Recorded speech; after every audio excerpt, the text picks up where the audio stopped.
They had always been faithful to God. Ever since they were children, they had followed his commands, served his people, and spread his word. They had faced many trials, temptations, and persecutions, but they had never given up on their mission.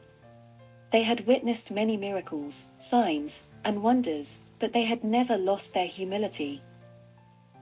They were Saints Peter, Martha, Mary Magdalene, and Leonard, and this was their moment, the vision of the Virgin. They had been chosen by God to receive a special grace, a glimpse of his glory. They had been visited by the Virgin Mary, who had appeared to them in a dark forest grove.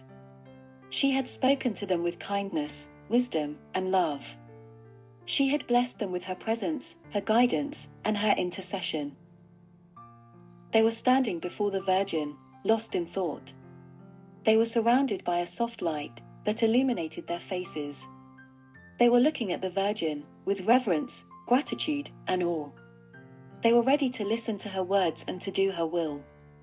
This was a moment that they would remember for the rest of their lives. They were Saints Peter, Martha, Mary Magdalene, and Leonard, and this was their painting, the vision of the Virgin.